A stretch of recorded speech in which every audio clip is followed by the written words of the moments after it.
परिचय। जब सपना सिर्फ सपना नहीं रहता। आपने अर्नोल्ड श्वार्ज़नेगर का नाम तो सुना ही होगा। वो टर्मिनेटर, वो हॉलीवुड सुपरस्टार। लेकिन क्या आप जानते हैं कि उनकी जिंदगी की असली कहानी पर्दे से कहीं ज्यादा जोरदार है। अर्नोल्ड न सिर्फ एक प्रोफेशनल बॉडी बिल्डर थे, बल्कि एक ऐसे इंसान भी जिन्होंने ऑस्ट्रिया के एक छोटे गांव से निकलकर दुनिया के सबसे बड़े मंचों तक का सफर तय किया। एक मल्टी टाइम मिस्टर ओलंपिया, फिर ब्लॉकबस्टर फिल्मों के सुपरस्टार और फिर कैलिफोर्निया के 2 बार गवर्नर। कभी सोचा है कि यह सब एक ही इंसान ने कैसे किया? इस किताब टोटल रिकॉल में अर्नोल्ड की जिंदगी की हर लड़ाई, हर सपना और हर जीत को सामने लाया गया है। और शायद यह कहानी पढ़कर आप भी अपने लिए बड़ा सोचने लगें। आउट ऑफ ऑस्ट्रिया, एक बर्फीली शुरुआत से गर्मजोशी की तरफ। मैं 1947 में ऑस्ट्रिया में पैदा हुआ था। यह वो समय था जब वर्ल्ड वॉर का अंत हो चुका था, लेकिन डर, भूख और अनिश्चितता अब भी जिंदा थी। कोल्ड वॉर का दौर था। सोवियत अटैक का खतरा हर रोज सिर पर मंडराता। हम एक छोटे से गांव में रहते थे, जहां जिंदगी बहुत साधारण थी। 2 कमरे, एक छोटा किचन और ठंड से बचने के लिए लकड़ी और कोयला। मेरे पापा पुलिस में थे, कठोर और मजबूत। मां एक हाउसवाइफ जो गांव गांव घूमकर खाना जुटाती थी, कभी शुगर, कभी बटर, कभी अनाज। हम भाइयों की परवरिश मुश्किलों से भरी थी, लेकिन उन्हीं मुश्किलों ने हमें मजबूत बनाया। पहली स्क्रीन, पहला सपना शहर जाकर मूवी देखना हमारे लिए किसी जादू से कम नहीं था। पहली फिल्म टार्जन, वो स्क्रीन से झूलता हुआ इंसान जैसे हमारी ही दुनिया में उतर आया हो। मुझे यकीन था यह पर्दा एक रास्ता है और मैं एक दिन इसी रास्ते से निकलकर उस दुनिया में जाऊंगा जिसका नाम है अमेरिका। आइसक्रीम वाला सपना सिर्फ सपने नहीं थे, कोशिशें भी शुरू हो चुकी थीं। जब मैं 10 साल का था, मैं झील के किनारे आइसक्रीम बेचता था। 1 शिलिंग में डजन भर आइसक्रीम खरीदकर झील के पास जाकर 3 गुना मुनाफे में बेच देता था। धीरे धीरे मैंने एक कूलर खरीदा ताकि आइसक्रीम ठंडी रहे। 150 शिलिंग यानी करीब $6 रोज कमाने लगा। दिन को बिजनेस, शाम को मूवी। छोटे से गांव में मैं बड़ा सपना पाल चुका था। एक दिन मैं अमेरिका जाऊंगा। जिससे भी मिलता एक ही बात कहता, मैं एक दिन अमेरिका जाऊंगा। चाहे वो पड़ोसी हो, टीचर या फिर बस स्टॉप पर खड़ी अजनबी लड़की। और हर कोई हंसता, हां हां आर्नोल्ड, तू जरूर जाएगा। लेकिन मैं गया, और वो दिन मेरी जिंदगी का सबसे बड़ा जीत का दिन था। क्योंकि वो सिर्फ अमेरिका जाना नहीं था, वो था अपनी किस्मत को अपनी मुट्ठी में लेना। Building a body. जब एक तस्वीर ने जिंदगी बदल दी स्कूल में, एक दिन हमारे हिस्ट्री टीचर ने हमें अखबार के कुछ आर्टिकल्स दिए। टास्क था, उस पर अपनी राय लिखनी थी। मेरे हाथ में स्पोर्ट्स सेक्शन आ गया और वहीं मेरी नजर एक तस्वीर पर ठहर गई। Mister World Kurt Marnul. उसने 190 किलो के साथ बेंच प्रेस में रिकॉर्ड बनाया था। उस फोटो ने जैसे मेरी आंखें खोल दी। इतनी मस्कुलर बॉडी, ऐसा कॉन्फिडेंस, मैं मंत्रमुग्ध हो गया। एक दोस्त एक चिंगारी लेक पार्क में एक लाइफ गार्ड था, विली। रोज उसे पुशअप्स करते देखता था। एक दिन मुस्कुराकर बोला, ट्राई करोगे? विली की जान पहचान बॉडी बिल्डर्स और वेटलिफ्टर्स से थी। उसने मुझे साथ लिया वियना, जहां वर्ल्ड वेटलिफ्टिंग चैंपियनशिप चल रही थी। और वहां मैंने खुद कर्ट मर्नुअल को देखा। उनकी पर्सनैलिटी, उनका फिजिक, सब कुछ एक आइडल जैसा था। प्रेरणा पर्दे से भी आती है बाद में। मैंने एक फिल्म देखी, Mister Hercules and Captive Women. Willie ने बताया, ये जो हीरो है ग्रेग पार्क, ये मिस्टर यूनिवर्स है। और यहीं से मेरी कल्पनाओं को पंख मिल गए। कर्ट मर्नुअल, ग्रेग पार्क, विली सब एक दूसरे से जुड़े थे। एक दिन विली ने खबर दी, कर्ट खुद आज लेक पर घूमने आ रहा है। मुझे जैसे अपने हीरो से मिलने का मौका मिल गया। कर्ट बेहद शालीन और आकर्षक इंसान लगे। हमेशा उनके साथ खूबसूरत लड़कियां होती, पूरी तरह से एक आइकॉनिक लाइफस्टाइल। 15 साल की उम्र और एक मिशन स्टार्ट। 15 की उम्र में मैंने पहली बार जिम ज्वाइन किया। अब मैं अपने से बड़े बॉडी बिल्डर दोस्तों के साथ वक्त बिताने लगा, जैसे वो मेरे भाई हों, मेंटोर। हम सब मिलकर बॉडी बिल्डिंग मैगजीन पढ़ते थे, सीखते थे कि क्या खाना है, कैसे ट्रेनिंग करनी है और मसल्स कैसे बनानी है। सपनों की जमीन कैलिफोर्निया। मुझे अमेरिकन मैगजीन से सबसे ज्यादा लगाव था। उनमें बॉडी बिल्डर्स की तस्वीरें होती थीं, बीच पर खड़े पॉज देते हुए, शानदार मसल्स फ्लेक्स करते हुए, और साथ में बिकिनी पहने सुपर मॉडल्स।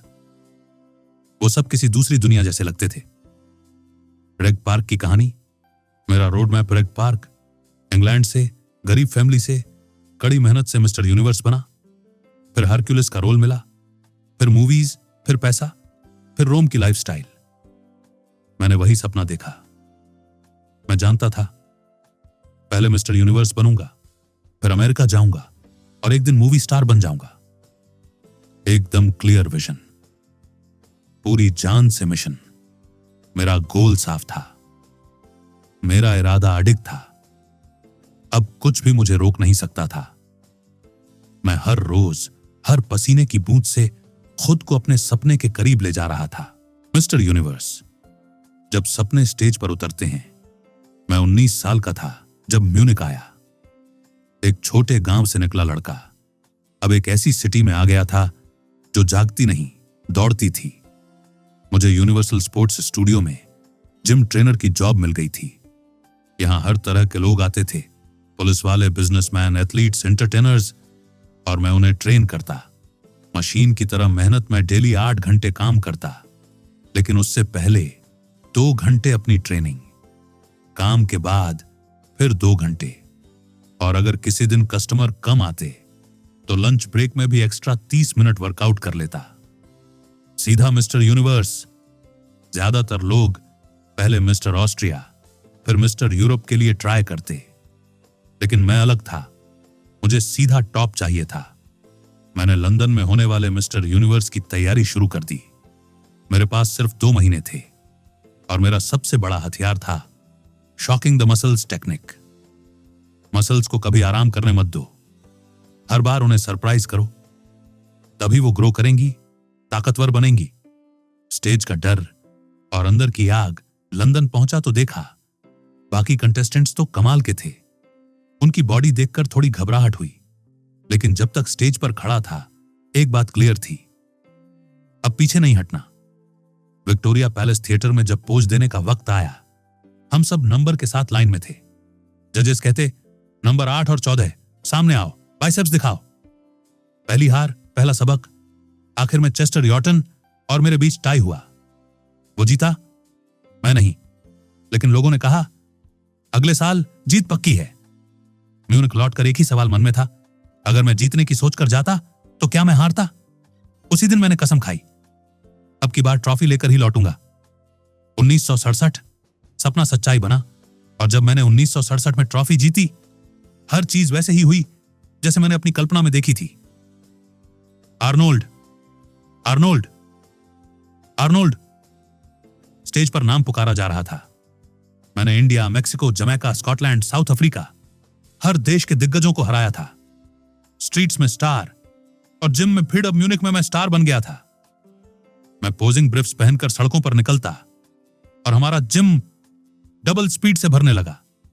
मैंने ठान लिया 1968 में फिर जीतूंगा, और मैंने वैसा ही किया।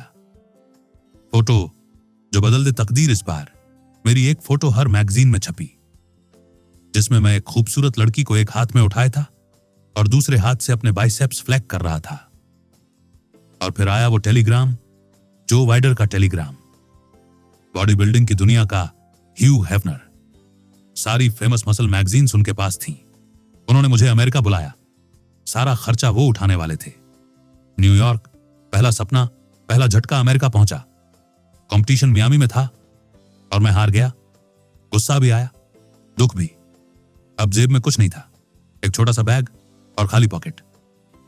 जो वाइडर की कॉल और नई जिंदगी। सुबह कॉल आई, मैं नीचे तुम्हारा वेट कर रहा हूं।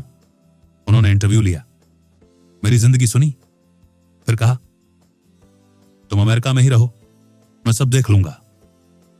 उन्होंने रहने का इंतजाम किया, कार दी और कहा तुम सिर्फ ट्रेनिंग पर फोकस करो, एक दिन तुम बेस्ट बनोगे, ड्रीम गर्ल। जब एक टेनिस मैच से दिल मिल गया, जो वाइडर की मैगजीन्स में मेरी ट्रेनिंग, प्रोग्रेस और डेली लाइफ के बारे में खूब स्टोरीज छप रही थीं। उन्होंने ही मुझे फिल्मों की दुनिया से मिलवाया। साल था 1987। जो न्यूयॉर्क में एक प्रोड्यूसर से मिले। उन्हें हरक्यूलिस मूवी के लिए लीड रोल चाहिए था। पहले प्लान था मिस्टर अमेरिका डेनिस टिनेरिनो को लेने का, लेकिन जो ने स्मार्टली कहा, अर्नोल्ड 3 बार मिस्टर यूनिवर्स जीत चुका है, इससे बेहतर कौन होगा। पहली फिल्मों का द्वार मैंने स्टे हंग्री और पंपिंग आयरन जैसी फिल्में की, और इसी बीच मेरी जिंदगी में वो आई एनबीसी की शाम और दिल की शुरुआत। एक सेलिब्रिटी टेनिस इवेंट था न्यूयॉर्क में। मैं एनबीसी के एंकर टॉम ब्रोकॉ और फिर सेनेटर टेड केनेडी से मिला। वहीं हुई मेरी मुलाकात मारिया श्रीवर से। एनबीसी की न्यूज रिपोर्टर और केनेडी फैमिली की मेंबर। लंबे डार्क हेयर, आत्मविश्वास से भरी मुस्कान और पॉजिटिव एनर्जी से चमकती आंखें। कुछ तो था उसमें जो मुझे खींच रहा था। दिल की बात बिना फिल्टर मैंने उसके सामने उसकी मां से कह ही दिया, your daughter has a great S. आपकी बेटी का फिगर कमाल है। शुक्र है। यूनाइस केनेडी हंस पड़ी। बस बोली, दैट्स नाइस टू हियर। हायन स्पोर्ट की यादें। मरिया ने मुझे उनके फैमिली कंपाउंड इनवाइट किया। हायन स्पोर्ट। मैं सिर्फ टेनिस शॉर्ट्स में था, लेकिन उन्होंने कहा वो सब कुछ जो आपको चाहिए। मैं केनेडी कजिन्स के साथ स्विमिंग की, उनकी ग्रैंडमदर रोज केनेडी से मिला, और पूरे वक्त बस वही टेनिस शॉर्ट्स पहने रखा।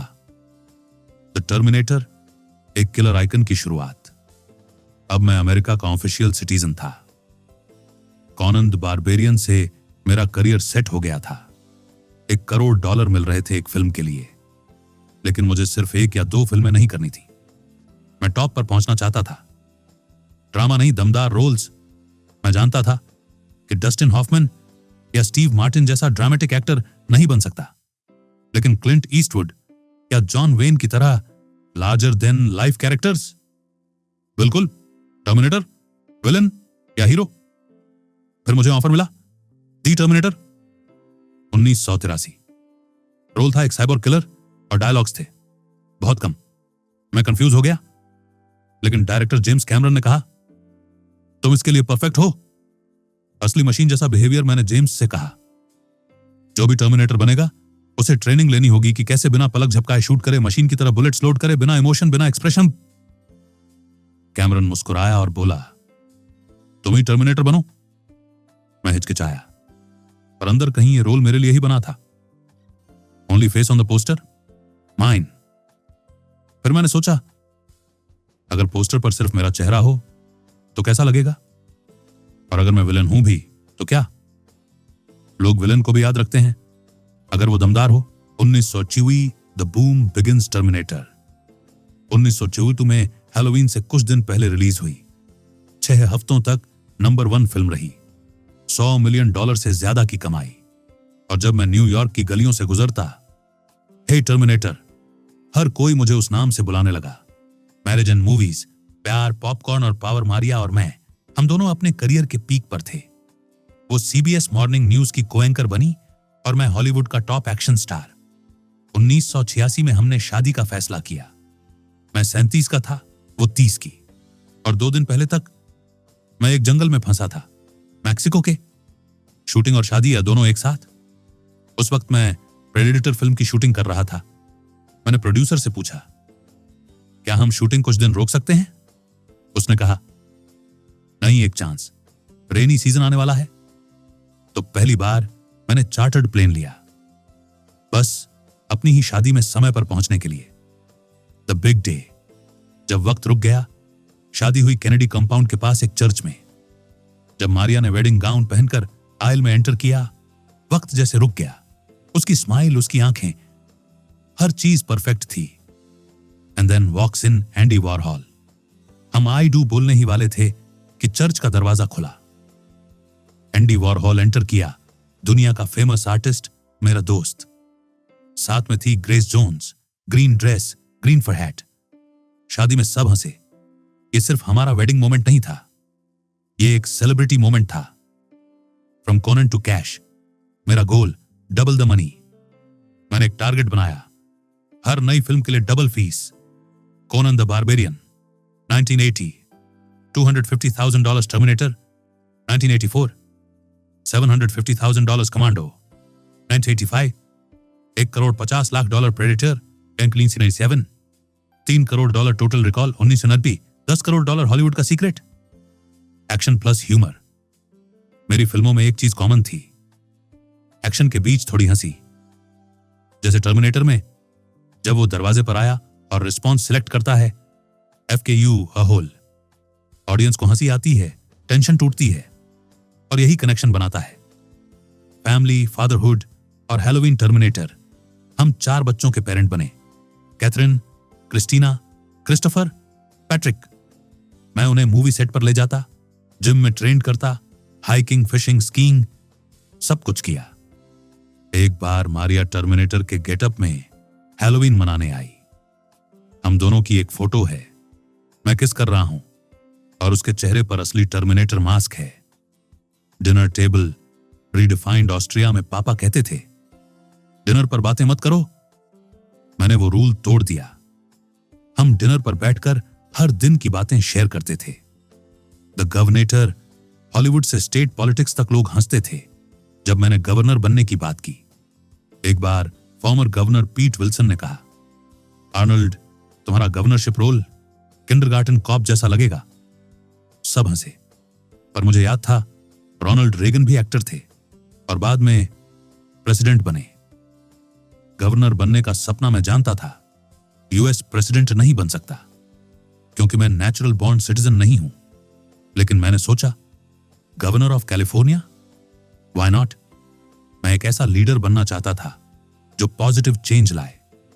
California, bigger than countries California, population 38 million, GDP 1.9 trillion, language diversity, 100 से ज्यादा भाषाओं पर 2000 में टेक बबल फूटा, ब्लैकआउट्स हुए, बजट क्राइसिस आई। एक गवर्नर के तौर पर मुझे इन सब से जूझना पड़ा। 2001 में मैंने खुद से पूछा, प्रोड्यूसर बनूं, निर्देशक बनूं, विजुअल आर्टिस्ट बनूं? लेकिन फिर मेरे लिए सिर्फ एक चीज सबसे जरूरी थी, 2002 का गवर्नर कैंपेन। 2006 में मैं फिर से चुना गया, 2010 में गवर्नर पोस्ट से हटा, लेकिन मैं रुका नहीं। Because I am not just a man, I am a movement. Arnold's rules, एक लेजेंड की 3 अमर सीखें। जब मैं पॉलिटिक्स से बाहर निकला तो मूवीज में वापसी हुई, एक्सपेंडेबल्स के साथ, सिल्वेस्टर स्टैलोन, ब्रूस विलिस, 3 दिग्गज एक साथ। पर मैं सिर्फ एक एक्टर नहीं रहना चाहता था, मैं एक इंस्पिरेशन बनना चाहता था। रूल 1, हर दिन को जियो पूरी तरह। हर दिन में होते हैं 24 घंटे और हर घंटे में होता है एक मौका। कैलिफोर्निया यूनिवर्सिटी में मैं एक लेक्चर दे रहा था। एक यंग स्टूडेंट खड़ा हुआ, सर ट्यूशन महंगी है, मुझे फाइनेंशियल एड चाहिए और अब मुझे पढ़ाई के साथ पार्ट टाइम काम भी करना पड़ेगा। मैंने पूछा, क्लास कितनी देर चलती है? उसने कहा, 3 घंटे क्लास, 3 घंटे स्टडी। मैं बोला, बाकी 18 घंटे में क्या करते हो? वो चुप हो गया। मैंने कहा, काम करो, सीखो, गर्लफ्रेंड और पार्टीज से ज्यादा जरूरी है तुम्हारा भविष्य। रूल 2, ब्लेम मत करो, टेक चार्ज करो। आपके पेरेंट्स कैसे थे, क्या हुआ बचपन में, ये आपके कंट्रोल में नहीं था, लेकिन आज आप जो कर रहे हो वो पूरी तरह आपके कंट्रोल में है। मेरे फादर स्ट्रिक्ट थे, जिम जाने से मना करते थे, मेरा मजाक उड़ाते थे, पर मैंने उन्हें कभी ब्लेम नहीं किया। मैंने अपने पेन को पैशन में बदला, अपने दर्द को ड्राइविंग फोर्स बना लिया। रूल 3, स्टे हंग्री, हमेशा भूखे रहो, आगे बढ़ते रहो, सिर्फ एक गोल से संतुष्ट मत हो। सक्सेसफुल लोग कभी रुकते नहीं। Bono, musician, producer, advocate, Trump, inheritance, 10-fold growth, Sargent Shriver, मरते दम तक एक्सप्लोर करते रहे। मरने के बाद बहुत टाइम मिलेगा रेस्ट करने का, अभी जोश में जियो, नई चीजें सीखो, अपने पैशन को एक्सप्लोर करो, दूसरों के लिए ब्लेसिंग बनो, मुसीबत नहीं। कंक्लूजन, जो देखा वो पाया। आर्नल्ड ने जो सोचा वो बनकर दिखाया। मिस्टर यूनिवर्स बनने का सपना देखा और जीत गए। हॉलीवुड स्टार बनने का सपना देखा और छा गए। गवर्नर बनने का सपना देखा और चुन लिए गए। क्यों? क्योंकि उन्होंने सिर्फ सपना नहीं देखा, हर दिन उस सपने की तैयारी की। अब आपकी बारी है, आपकी लाइफ आपके कंट्रोल में है, कोई एक्सक्यूज नहीं चलेगा। हर दिन को प्रोडक्टिव बनाओ, बेटर, फोकस्ड